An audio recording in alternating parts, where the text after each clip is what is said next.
코인 공식 도우미 앱이 출시되었습니다. 추천 픽은 기본이고 정신없이 돌아가는 시황 분석과 위키피디아 같은 코인 분석까지, 그리고 공식 오픈톡을 통해 전문가들과 함께하는 투자자 여러분들의 커뮤니티에 들어오세요. 지금 아래 링크를 통해 받아보실 수 있습니다. 네, 반갑습니다. 우리 골드문TV 구독자분들, 우리 회원분들 반갑습니다. 비트마루 전문가입니다. 자, 주말간에 리플이 엄청난 상승을 보여줬습니다. 당연히 오늘 영상에서는 리플에 대한 이야기를 안 하고 갈 수 없겠죠. 그래서 오늘은 리플에 대한 이야기를 좀 진행을 할 건데, 이전에 엄청나게 상승했던 리플이 그 SEC의 소송에 휘말리면서 상당히 많이 내려갔습니다. 그 구간에서 우리 투자자분들 분명히 상당히 물렸던 부분들이 좀 많으실 거예요. 그래서 과연 이번에 그 상승에 대한 이슈는 언제까지 진행이 될 것인가. 지금도 우리 커뮤니티 사이트라든지 아니면 우리 카톡방을 보더라도 우리 투자자분들이 1,000원 또 다시 간다, 또 2,000원 간다, 이렇게 말씀을 좀 하고 계시는데, 과연 정말 그렇게 갈 수 있을 만한 이슈인지, 언제까지 가고 어떻게 대응해야 되는지, 이런 것들을 한번 보도록 하겠습니다.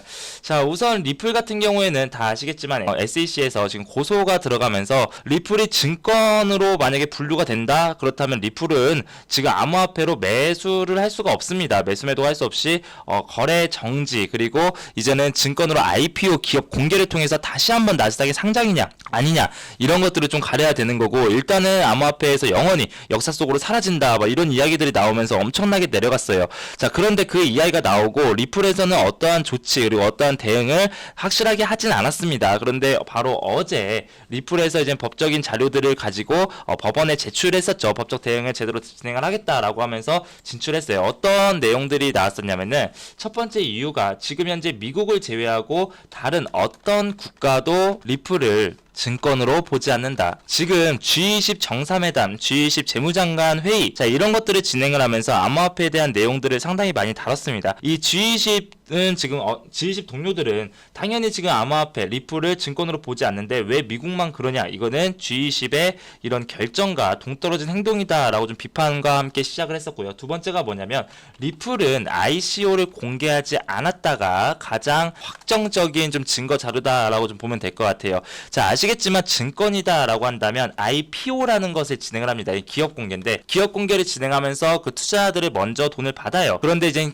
코인도 마찬가지로 ICO라는 거를 진행을 하고, 여기서 이제는 프리세일 해가지고 가격을 좀 저렴하게 먼저 코인들을 살 수 있게 해주죠. 자, 리플은 ICO를 공개한 것도 아닌데 어떻게 이것부터가 증권과 전혀 다른 성향을 가지고 탄생한 건데 이거를 어떻게 증권으로 보겠냐라는 증거 자료를 제출했었고요. 자, 그러다 보니까 다시 한번 이제는 리플이 증권법을 위반하면서 증권이라고 판단나면 내려갈 것 같다, 이젠 끝난다라고 해서 하락했던 것이, 그런 기대감, 이런 것들을 제출했는데 이제는 리플이 증권이 아니라고 판명이 나면 예전과 같이 다시 한번 상승하지 않을까라는 기대감으로써 이렇게 큰 상승을 보여주고 있다, 이렇게 조금 말씀을 드릴 거고요. 사실은 지금 현재 리플은 호재와 악재가 공존합니다. 자, 호재 같은 경우에는 방금 말씀드렸던 것처럼 리플에서 그냥 움직이기 시작했다, 그러면서 지금까지 만들어왔던 증거 자료들, 그런 것들을 바탕으로 지금 법원에 제출하면서 이 소송에서 승기를 가져오기 위해서 노력을 하고 있다. 당연히 이게 좀 호재겠죠. 하지만 악재도 있습니다. 악재가 뭐냐면은, 지금 현재 오늘입니다.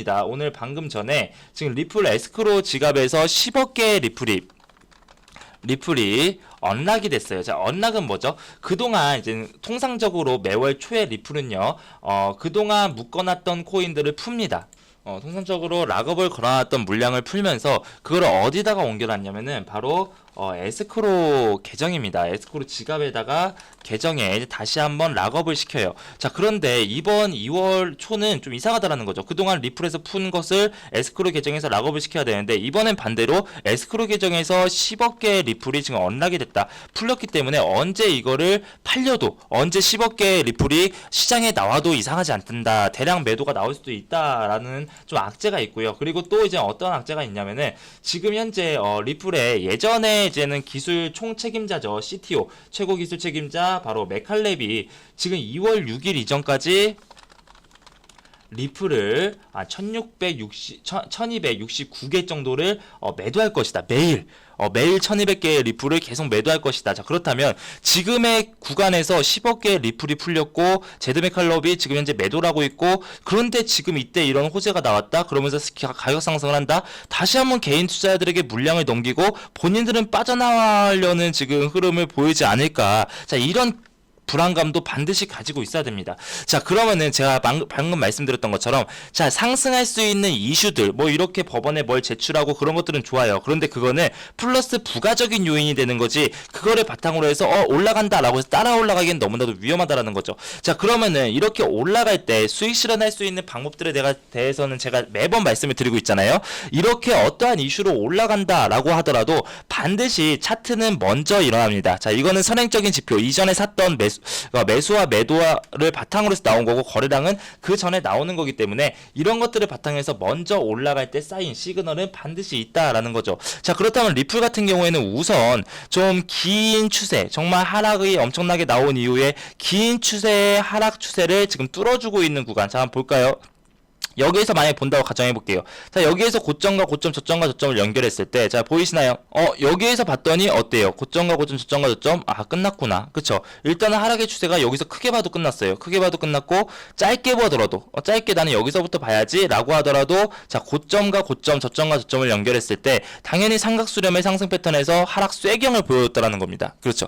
그러면서 돌파되는 순간, 여기서 한번 휘둘렀고, 돌파되는 순간, 다시 한번 달려갔다. 그러면서 62동평균선까지 돌파하면서 다시 한번 튕겨 올라간다라는 거고요. 그런데 일봉상의 흐름을 보면요. 여기서 한번 조정은 반드시 나와줘야 됩니다. 오늘 튀더라도 조정은 반드시 나올 거고 그 조정이 상당히 무서운 조정이 나올 거예요. 그렇기 때문에 우리 투자자분들은 여기에서 그냥 리플 다시 한번 1,000원 가겠지? 이렇게 막연하게 들어가는 것이 아니라 이렇게 위험할 때는 잘라서 가셔라. 그쵸? 만약에 4시간 봉으로 본다라고 했으면은 튕겨 올라가기 이전에 여기 매수 시그널 보이시죠? 양음량을 보여주면서 매수 시그널이 나온다. 그 구간이 지지라인으로 바뀌면서 다시 한번 돌파가 된다. 우리 이전에 다 배웠던 내용들이기 때문에 지금과 같은 구간에서는 잘라서 자, 시간봉의 상의 흐름을 보니까 너무 좋았네요. 그렇죠?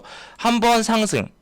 자, 이렇게 한번 상승하면서 고점을 만들어주고 고점을 돌파한 다음에 새로운 고점을 만들어줬다. 이 새로운 고점은 예전의 전고점 라인과 비슷한 수준에서 한번 멈추게 되고요. 그 라인을 다시 한번 강하게 돌파하는 순간 엄청난 상승세가 나온다. 그런데 만약에 지금 들어간다라고 한다면 여기까지의 눌림목은 버텨줘야 됩니다. 547원까지의 단기적인 눌림목은 버텨줘야 되고 그 이상을 뚫어준다라고 한다면 다시 한번 일봉으로 돌아가서 예전의 흐름인 어디겠어요? 당연히 예전의 전고점 라인 지금 봤을 때 여기 한 640원대를 지금 전고점으로 봐야 되지 않을까. 이 라인에서 돌파가 된다라고 한다면 추가적으로 상승이 진행이 되는 건데 아마 여기까지 한순간에 올라가기에는 조금 무섭습니다. 많이 무서워요. 아직 리플에 대한 소송 결과가 나오지 않았기 때문에 그래서 지금 한순간에 1,000원은 올라가는 것을 기대하는 것이 아니라 이런 식으로 한번 돌파가 됐다가 눌렸다가 내려왔다가 다시 한번 돌파되는 이러한 흐름들을 잡으셔서 매매를 좀 진행하셔야 되지 않을까 이렇게 좀 말씀을 드릴 거고요. 자, 어찌됐든 간에 리플이 이렇게 올라간다라고 하는 건 뭡니까?